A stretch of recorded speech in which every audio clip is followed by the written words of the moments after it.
All right, we're here. Lil Mop Top. We're live. Organized Sound Podcast. We got the live and the video going on at the same time. How you feeling today? I'm chilling. So how have you been in quarantine in general? How has this been for Mop Top? I've been working. During quarantine. I still shooting videos. Still putting together small safe events.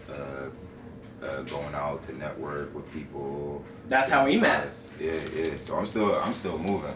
I'm still moving. Like, quarantine not an excuse. I think it's super important. Yeah.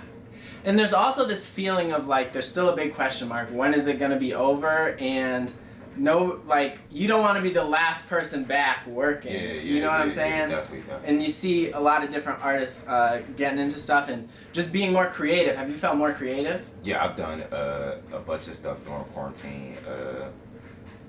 I started writing my movie. I started doing tattoos. I started blogging, podcasts, cooking show. Wow. Yeah, okay. I don't know if it's the podcast related thing, but I saw you doing a lot of like Marvel, superhero, and like related content, like pop culture type content more. Yeah. So tell me about that and what made you want to do that. Alright, so I got a character that I do called Moppy Pool. Mm-hmm. And it's like my variation of Deadpool. Yeah. I'm very familiar. Alright, I'm very familiar with all this stuff. So I had threw a party, and I threw a Marvel versus DC party, where if you came in a costume, you got it for free. It's my birthday in January, like maybe 2 years ago. So I threw the party for my costume. I always wanted to go all out. Like, I love Halloween. Me too. I never could really afford to grab like the costume I see like celebrities wearing, but now I can. So I went and bought a Deadpool costume, movie replica. Everybody else bought costumes. Then I had this like $1,500 costume. And I'm like, the fuck am I about to do with this now? So right, that's a lot for a one-time wear, which it feels like a lot of Halloween costumes are one-time wear. Yeah, this wasn't even Halloween. It was like Right. It was for January, but yeah, it's like how often can you dress up like that? So I tapped into like being creative and started doing like Moppy Pool. It's like my version of like Deadpool. After traveling back and forth to California, and I've been doing Moppy Pool skits for like a year and a half. After traveling back and forth to California, I ran into a guy named Irv. Mm-hmm. Irv is related to a YouTuber named King Vader. Mm-hmm. I started tapping into what King Vader was doing. They do a lot of cosplay stuff. And I was gonna say, King Vader. Is this somebody who dresses up like Darth Vader? No. He don't do Darth Vader, but he do like. Well, he has done Darth Vader. We do like a bunch of stuff. Recently released this movie, Don't Disrespect Halloween Part 4. Okay. And tapping into their situation and knowing that I got the same capabilities, like, actually inspired me to finally put my movie together. Like, I was doing a lot of skits. I was doing a lot of Instagram stuff. Yeah. But now, you want the big production. Like, after seeing what they were doing and then shooting Saved by the Beach, 10-minute music video, I'm like, I could probably put together 45 minutes of like continuous content. You could make it. Well, I want to talk about the music. I want to talk about the movie, but I want to kind of start at the beginning. So, what was it like growing up? We're here in Philly. Is this where you grew up? Yeah. Okay. What was that like? What was your upbringing? My family full of politicians and stuff, but oh wow. So we got both sides. I'm from North Philly, so we got the hood, and then my grandmother, she chief of staff, or was chief of staff for the city of Philadelphia, like third most powerful person in the city. So I got like a ghetto silver spoon thing going on. Like, that's pretty unique, right? In certain aspects, like private schools or getting out of trouble and certain things like that, it helped me in certain situations. But I'm still from North Philly. Like, my grandma not the president, so it's like he's still like nigga shit going on. My lights ain't never been cut out or nothing like that. But you go through like hood shit, like problems in Of the neighborhood. course, right. You can't escape it. Just being outside. Yeah. You're Just regular running shit. into it. Just regular shit. But Philly was like a big inspiration on my creativity. Like I was always around creatives, like growing up. Okay, so let's take it back. Like, what was the Philly culture back then that you like saw and said, "Oh, this is like amazing"? When I gravitated towards music, we were at the end of big T-shirts and baggy pants. And that's the end of it. Yeah, Okay. and we were moving. I was gonna say I don't see you wearing that. No, we were moving into like.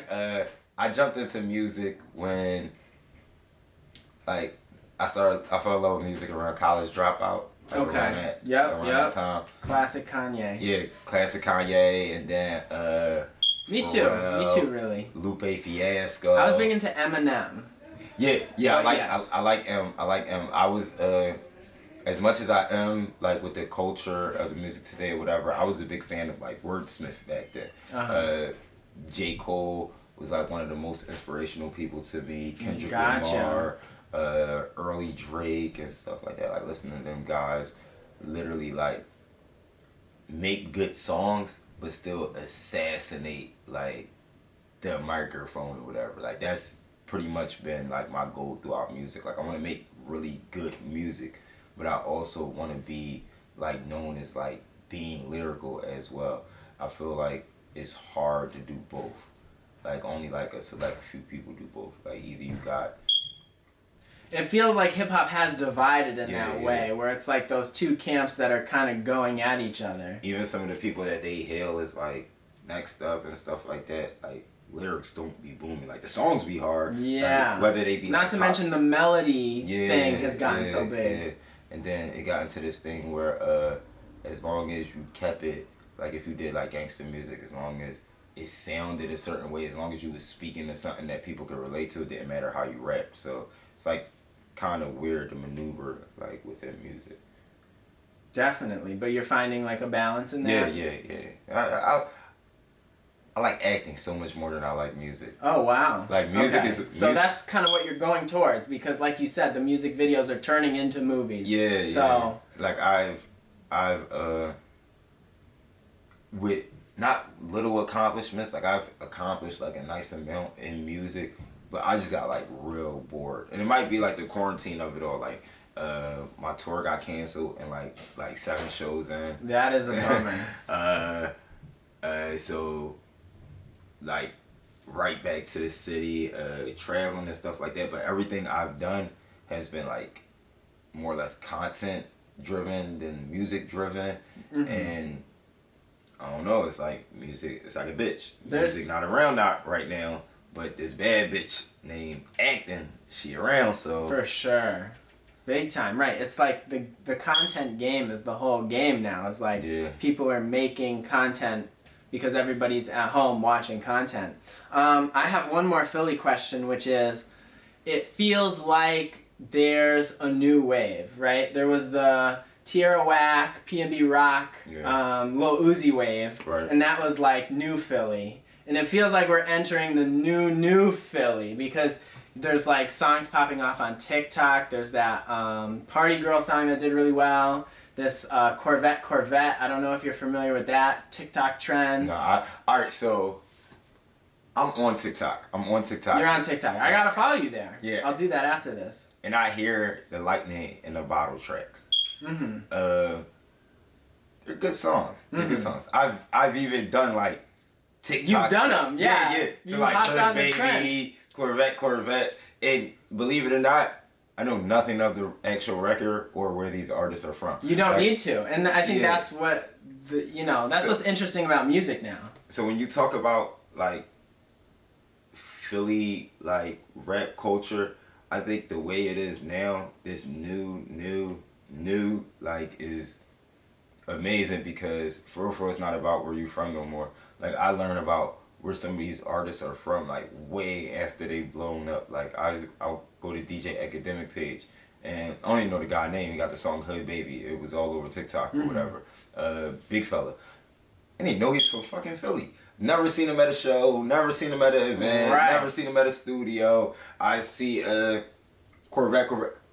I don't even know who that is. I didn't even know they were from Philly. And it's not that it's not a great song, but it's lightning in a bottle. These guys drop these songs on TikTok and they It's a moment. It's a moment more than anything. I went viral recently. Like it'd be.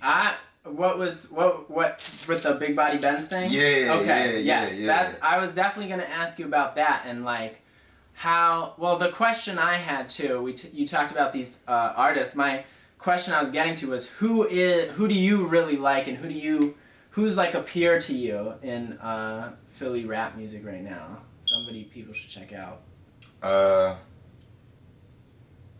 Philly rap music, one of my peers. Or somebody you like, somebody that would be considered new. Alright, so I got a couple artists that I deal with that I like or whatever. Like I like this guy, Scrap Metal.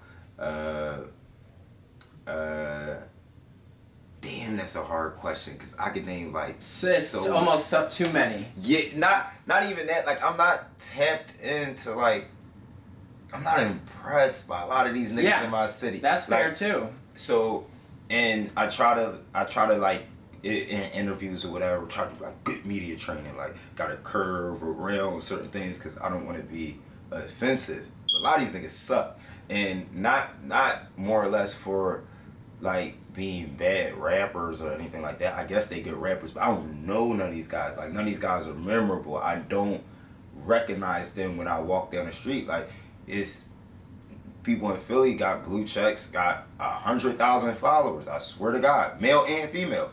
And some bitches in Philly with 250,000 followers and a blue check. I swear to God, if I walk past this bitch walking down the street with 5 other bitches, I wouldn't know it was her. Mm-hmm. And I can see her on Instagram all day, but everybody look the same, everybody act the same, and none of these niggas got blue checks for who they are. A lot of people got verification or clout for what they do, and that puts you in like this small little bubble.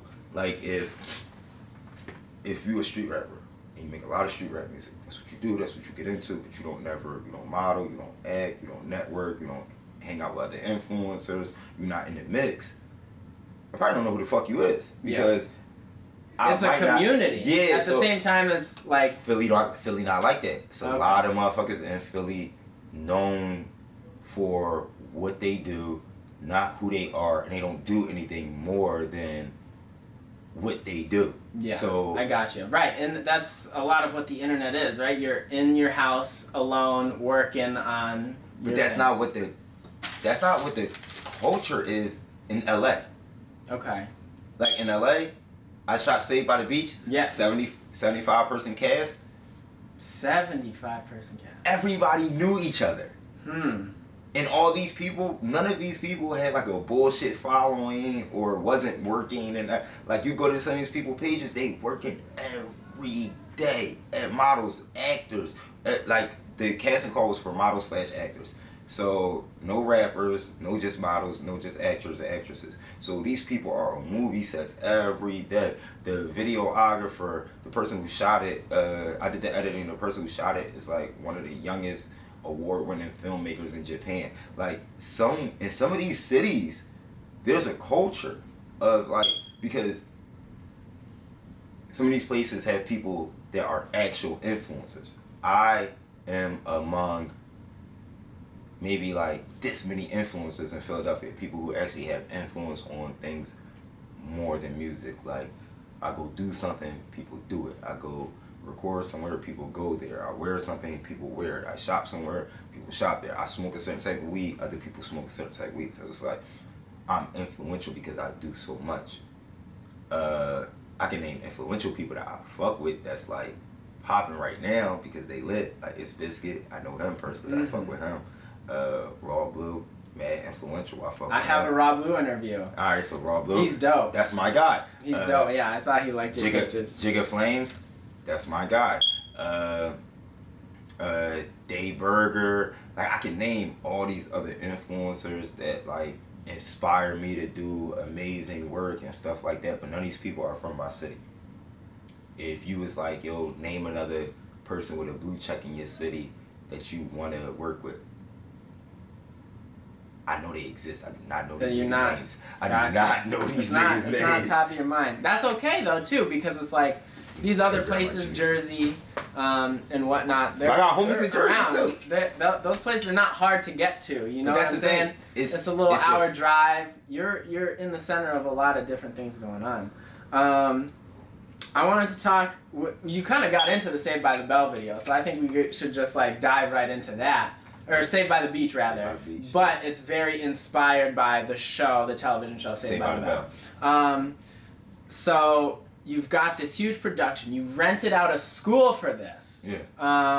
So how else? What were the other pieces of putting it together?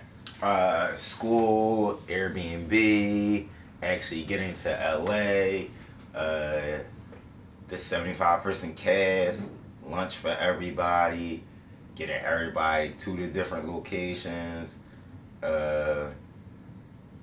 We set the fire alarm off in the school, so we had to pause for an hour. Shoot. The fire marshals, cause in the school, the fire marshals have to come in. Actually, they respond, no matter what, essentially. So somebody, making sure everybody had masks, making sure there was somebody there taking everybody's temperature, because we still going through COVID. So we had very still safe shoot or whatever. If you wasn't in shots, then you had to be in close proximity to people. You had on a mask, and everybody was 6 feet. Wardrobe, because we had the Bayside right. People were in kind of like throwback looking stuff.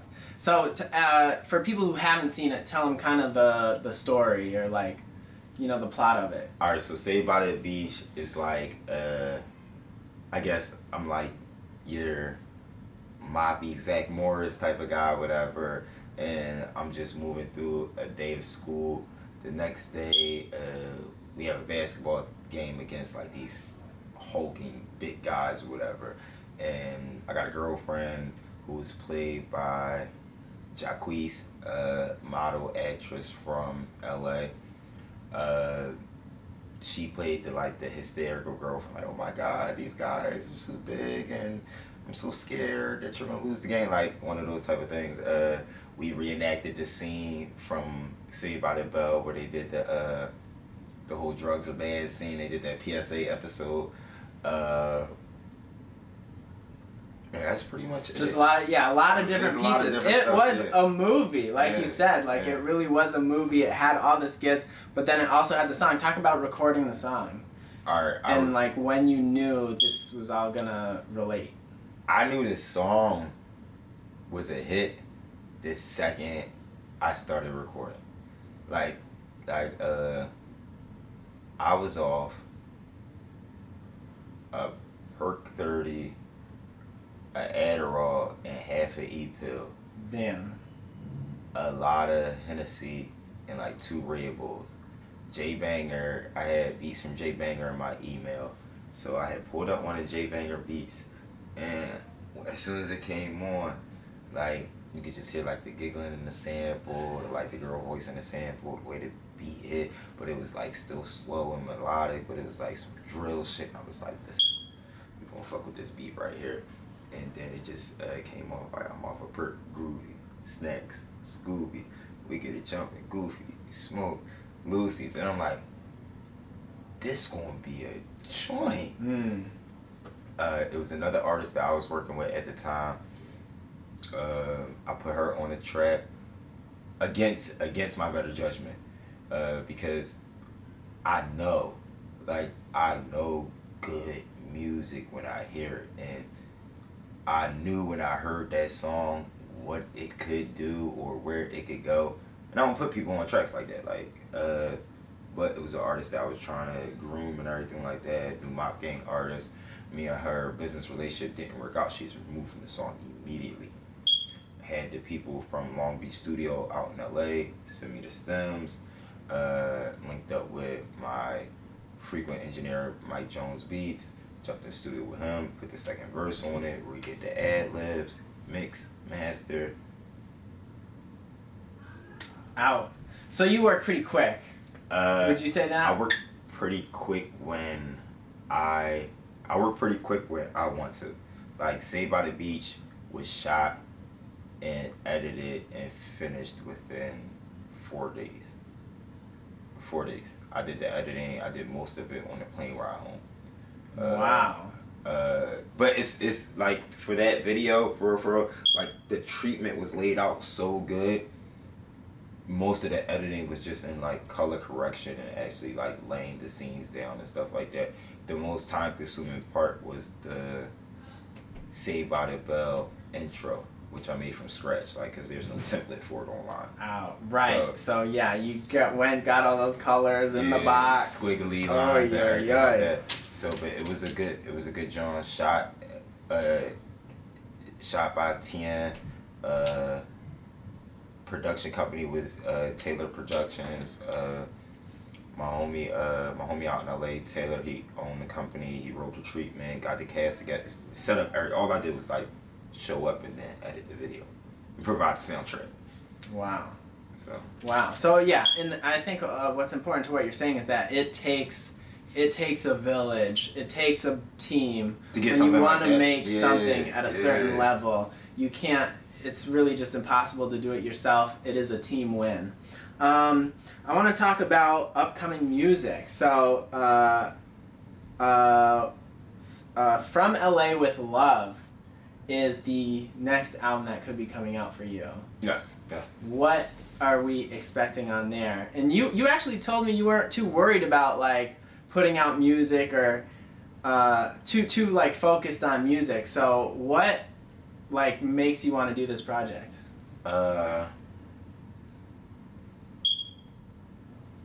Pressure. That's your catchphrase at the same time. Yeah. I'm glad you brought that up. Pressure. Pressure. Which has like so many meanings. Definitely. But like the pressure I speak about now is like I put out music because I have to. Not to say like I don't love putting out music. Like I love music or whatever. I just have other focuses right now. I love music when it's presented as a whole, not when it's presented as a piece. And right now, because of COVID and everything like that, music is a piece. Like you could put out the music, you could maybe shoot a certain type of video, but then that's it. Can't tour, can't get close. Like I'm close with my fans. Like I tattoo my fans. Like a fan could DM me and be like, yo, I want a Lil Mop top tattoo. I'll pull up, no charge or nothing like that, and tattoo a picture of me on their arm. That's dope. Like I love, like my fans love. Like, you're about the community. Right, so I just had to figure out a different way to still be able to like get to people, and it just hasn't been through music. But I love music, so I'm gonna put out a project because people, every time I start hinting like I'm gonna put out music, people get like super excited. Like no matter how people act when I put out like a promo trailer for like a movie that I'm doing, or when I do a skit, or when I do comedy, this, that, and the third, it's no reaction like the one I get when I put out music. Like when I, like the other day, I got a clip of a song that I've been working on. We did a BTS in the studio video for the song, not even playing, it's just the beat. And I'm like, who ready for new music?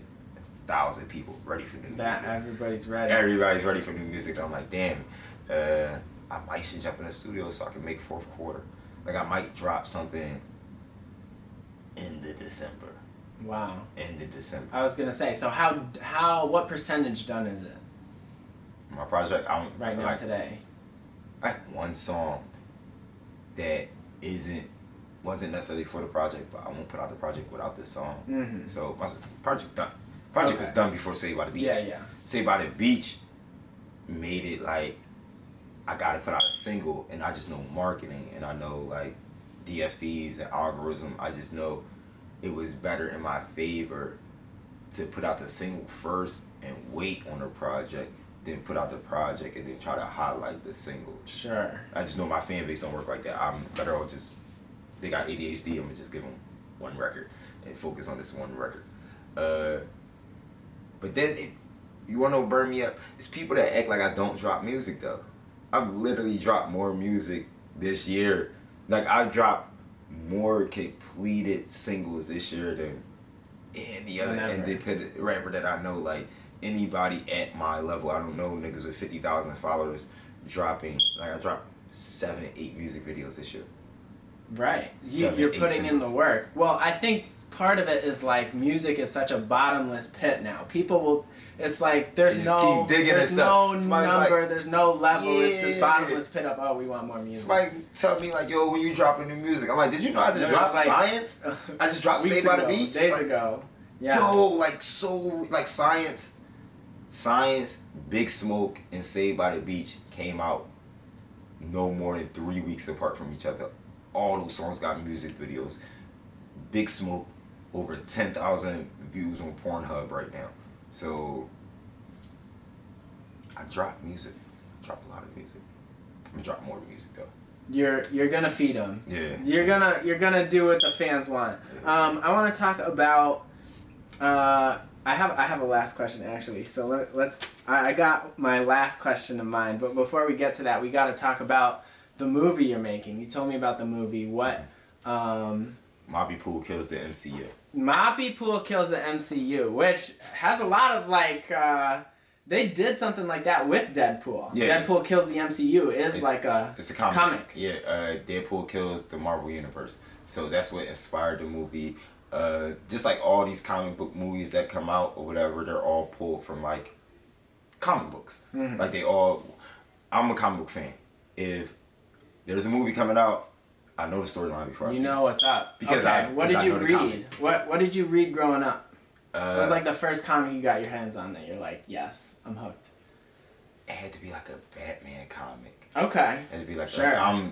There's so many of those running around. Like despite my love for Deadpool, Iron Man, I'm real big on Batman. You're a Batman guy. The reason I haven't done Batman is because if I do it, I want to do it right. I want to do it with a red camera. I want to do it with the right costumes. Like if I'm gonna do, red camera, if I'm gonna do what I love. Even to rent. Yeah. But Moppy Pool came from My Pool Kills the MCU came from the concept of I got all this shit. All this shit. Like Infinity Gauntlet, Thor's Hammer, Star-Lord's Legos. helmet. I was surprised to see the Legos. Legos are really fun. Yeah. What's like your favorite / rarest thing that you have?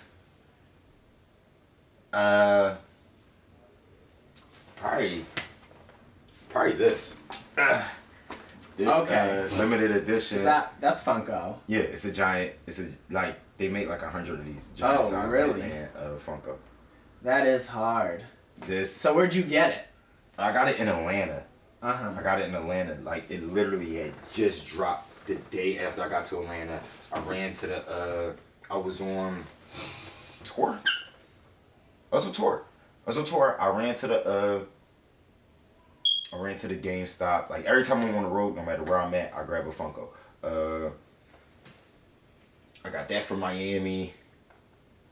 I got a bunch of these from LA. Like so many of these from LA. That's where that is the headquarters, of like I've never been to the Funko store.